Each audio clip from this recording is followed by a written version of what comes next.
For a long time, I chose to remain silent. I did so out of respect for the legal process. I did so because I did not want to add more noise to an already divisive issue. My silence has been abused and weaponized to build a narrative that is false, twisted, and unfair. So let me be clear, I will not keep quiet anymore.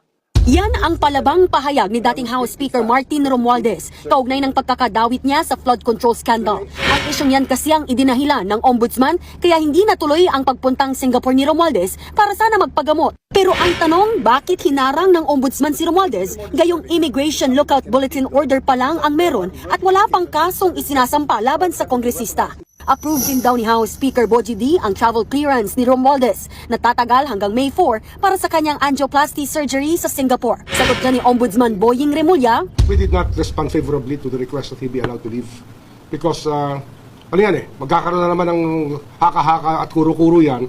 Mabuti nang sabi sana naman dito lang siya magpa-check up. giit pa ng kampo ni Romualdez, hindi ibig sabihin na may Immigration Lookout Bulletin Order ay bawal nang lumabas ng bansa. Kinahaponan, inanunsyo ng Ombudsman na humiling na ito sa Sandigan Bayan na maglabas ng Precautionary Hold Departure Order o PHDO laban kay Romualdez. Nakitaan daw nila ng probable cause si Romualdez sa mga reklamong plunder, bribery at money laundering dahilan para pagbawalan siyang lumabas ng Pilipinas. Base raw yan sa mga ebidensyang hawak nila sa kanilang preliminary investigation, bagay na pinalagan ng kongresista.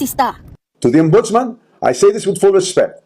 If your office truly believes in justice, then follow the sworn statements, follow the records, and follow the evidence all the way. Do not stop where it is politically convenient.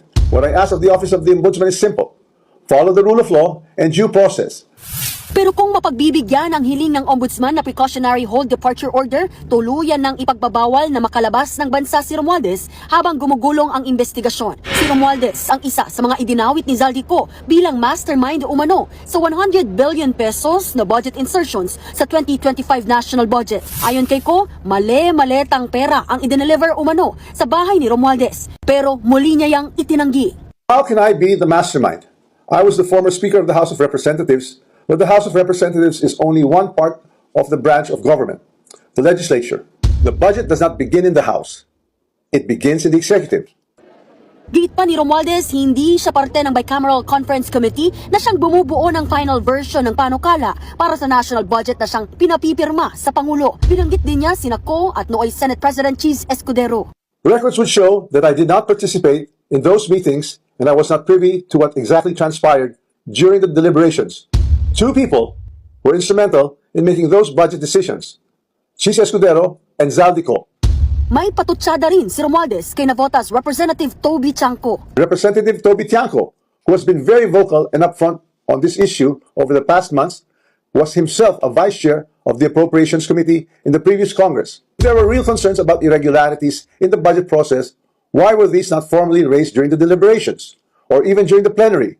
Dagdag pa ni Romualdez, hindi siya papayag na maging panakip butas sa aniyay tunay na may sala. Binira dating Speaker